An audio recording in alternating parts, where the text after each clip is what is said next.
They thought about you this morning before anything else, before the day had organized itself into its requirements, before the phone became a to-do list and the coffee became a vehicle for getting to the next thing, and the ordinary machinery of a Tuesday had assembled itself into its demands.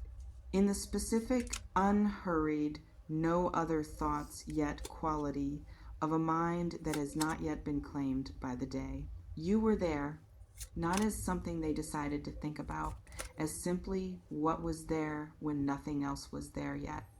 The first conscious experience of a mind coming into the day being not the day, but you. The specific, warm, slightly startling quality of waking up already thinking about a particular person before the waking has fully completed. That was this morning. And the morning is only where this reading begins. I want to give you the full picture of what has been happening in their thoughts today, because the title says today, and today is specific, not generally in recent weeks, not at some vague eventual point. Today, the specific, current, happening right now quality of what is moving through their interior as you are receiving this reading. Sit down. Not because what I am going to tell you is overwhelming in the devastating sense, because it is overwhelming in the specific, slightly breathtaking sense of information that is larger than the casual receiving position. That deserves to be received in a state of full presence rather than the half-present quality of someone who is multitasking their way through content. This is for you, specifically, and it deserves your full attention. Let me begin with the quality of the thought, not the content yet, the quality first, because the quality tells you more than the content does. The quality is tender, not the vague, generalized warmth of someone who has pleasant associations with another person. The specific, particular, this person specifically quality of tenderness that arrives in someone's interior when the person they are thinking about is someone they have a genuine, specific, developed relationship with. Not a crush that has not yet been tested by reality. The real thing. The thing that knows the actual person rather than the idea of the person. And that continues to be tender about them specifically. Tender in the way of someone who knows your habits, who knows the specific things that make you laugh and the specific things that make you quiet and the specific way you hold yourself when you are thinking hard about something and the specific quality of your attention when you are genuinely engaged, who knows the texture of your presence in ways that require proximity and time and genuine noticing to develop. That tenderness is specific. It is aimed at you, the actual you. That tenderness is specific. It is aimed at you, the actual you. I want to give that tenderness more specific content because I think it deserves to land fully rather than remain as a general description. The tenderness contains knowledge, not information in the factual sense, but the specific, accumulated, comes from genuine attention kind of knowledge that only develops in someone who has been paying the quality of attention that your person has been paying. Who knows, for example, the specific way you respond when something matters to you versus when something simply interests you. The difference in quality between your full attention and your polite attention, and the fact that they have experienced both and have noted which they prefer. Who knows the sound of your actual laugh versus the social laugh? Who knows the particular quality of your silence when you are processing something versus when you are simply comfortable? The difference between the two, which is visible to someone who has been paying close enough attention for long enough, who knows, without being able to fully articulate how they know the specific way you are when you are most yourself, the version of you that is not performing anything, that is simply in the room fully, without the overlay of whatever the social situation requires. They know that version. And the tenderness is about that version. Not you as a concept or a memory or an impression. You as a specific particular person whom they have seen fully. Now I want to give you the content, what they have been thinking. This morning the thought was about something you said, not recently necessarily. The specific quality of a thought that returns is often not organized by recency. This one returned because something in the morning, some small trigger in the ordinary texture of waking, touched the specific memory of a particular thing you said in a particular moment and brought it forward. Not as a memory that is simply recalled, but as one that still has something in it. That still lands every time it surfaces with a quality of, this is the kind of thing I want more of. Whatever you said in that particular moment, it was true in a way that they did not expect. Not dramatic truth, the specific, quiet, slightly disarming quality of someone saying something with a precise, honest quality that landed at a register of reality that most conversation does not reach. That revealed something about how you see things that they found in the finding to be different from how most people see things. Better in the specific, more complete sense of seeing more of what is actually there. They have been turning it over, finding new angles on it, still finding it worth the turning. The thoughts in the middle of the day were different.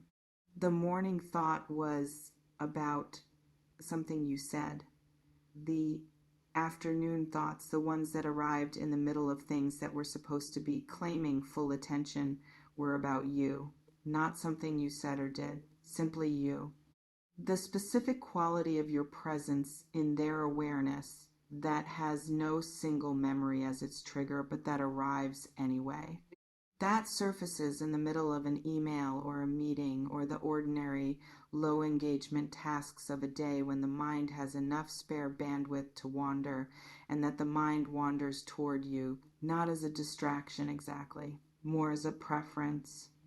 The specific involuntary quality of a mind that when given the choice between wherever else it might go and you, chooses you without a decision, without consulting the person whose mind it is, simply going to you. I want to speak to the emotional quality of the afternoon thoughts, because emotions do not stay in the interior without producing an exterior trace, and the trace is worth naming. There was a smile, private, not produced for anyone.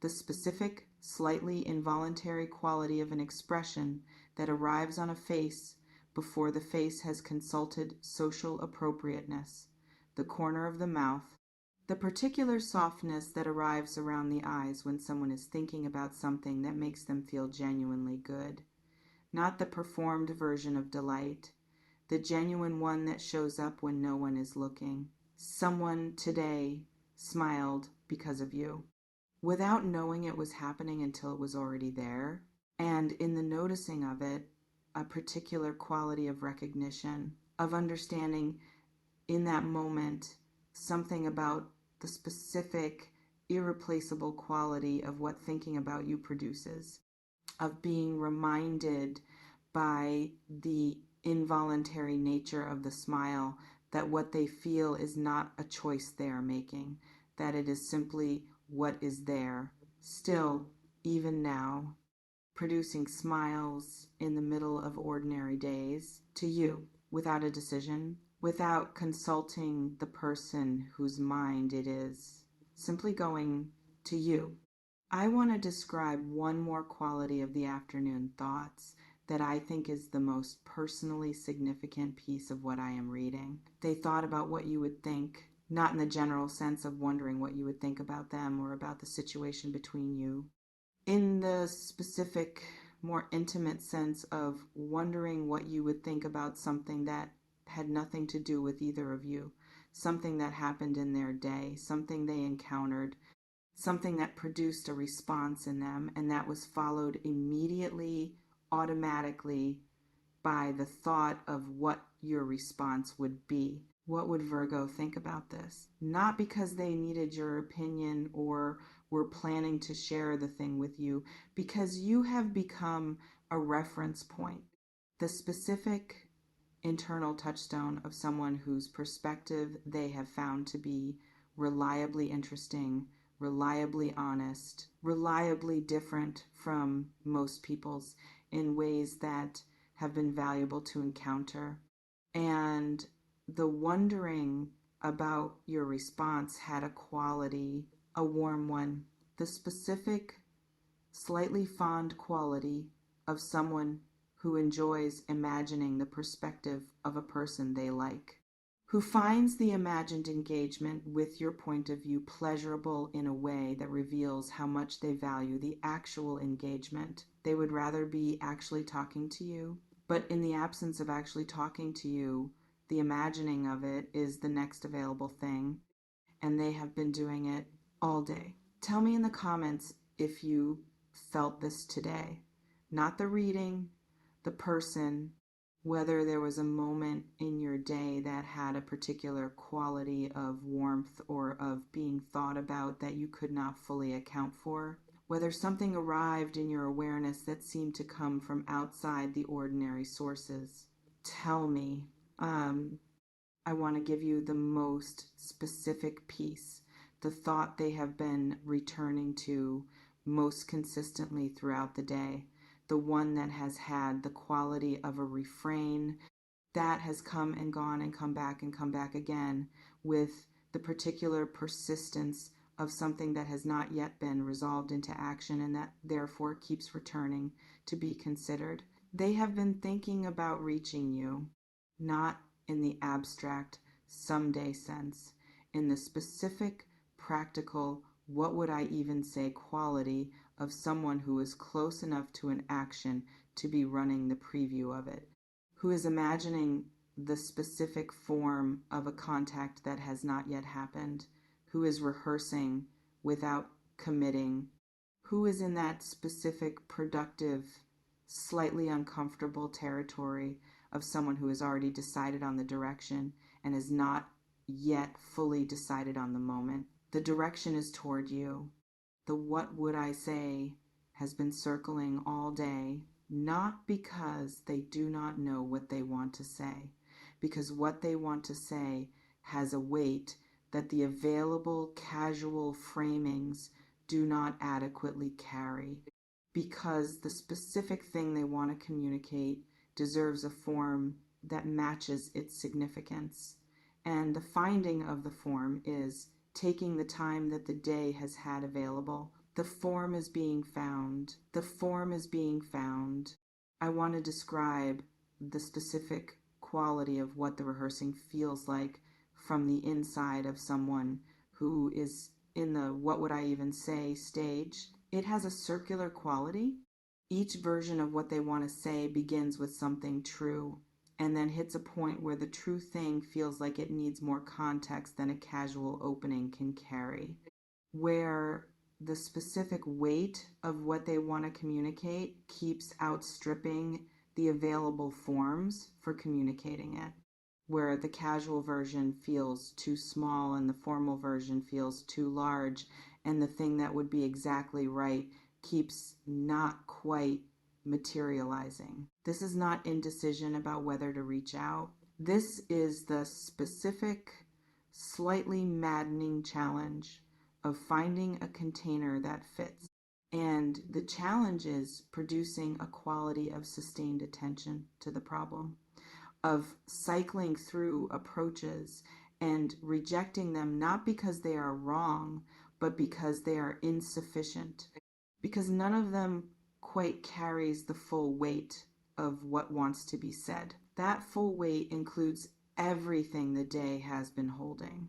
the morning thought, the afternoon smiles, the reference point quality of your perspective, the gratitude, the wish, everything, and they want to send all of it, or some form of all of it, in something that you will receive accurately, that will not be misread as smaller than it is, that will not be dismissed as casual when it is anything but. The finding continues, but it is close. I want to speak to what they want to say, because the reading is delivering their thoughts, and their thoughts have a content that I can give you. They want you to know that you are not easily replaced, not in the dramatic declaration of feeling sense, in the specific, quietly devastating, accumulated evidence of experience sense of someone who has had enough life since the last significant contact between you to have run the experiment that proximity sometimes prevents. The experiment of trying to find in the available landscape whatever it was that you provided, that you were, that the specific, particular, only exists with you quality of what your presence created in their life produced. The experiment has produced its results, and the results are that you are not easily replaced. They want you to know this, not because the knowing obligates you to anything, not as a bid for a particular response, as the simple, honest, finally going to say it communication of someone who has arrived at a conclusion through their own direct experience and who wants the conclusion to be shared rather than held privately any longer. You matter in a specific way that the absence of you has made very clear. Let me describe the quality of the thought that has been present throughout the day as an undercurrent beneath all the other thoughts. Gratitude, not the performed obligatory form. The genuine surprise to be feeling it quality of someone who has found themselves grateful for a particular person and who is slightly caught off guard by the depth of it, who was not expecting to encounter gratitude today, and who, in encountering it, is understanding something about the specific, lasting quality of what you left in their life, even in the periods when the connection has not been active. You left something in how they see certain things,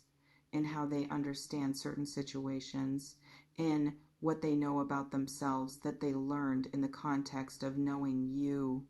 In the specific, small, daily quality of references and comparisons, and the private vocabulary of experience that a genuine connection produces, and that persists long after the connection's most active period.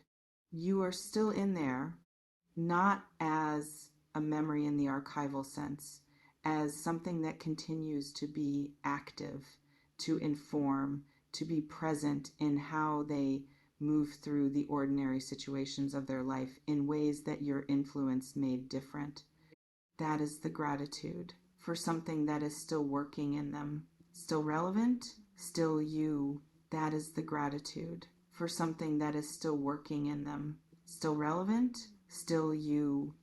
I want to describe what gratitude of this quality looks like in someone who is not accustomed to being grateful in this particular register. It is a little uncomfortable, not in the bad way, in the specific, slightly vulnerable way of feeling something that exceeds the available defenses, where the ordinary mechanisms by which people keep their emotional experience at a manageable temperature are not quite working, where the gratitude keeps surfacing past the management and requiring a moment of just being felt before the management can reassert itself. For someone who has not been in the habit of letting feelings of this depth be fully present, the gratitude has a quality of surprise, of finding something in themselves that is larger than they thought it was, of understanding that what they have for you is not something they can contain into something smaller or more manageable without losing something essential about what it is.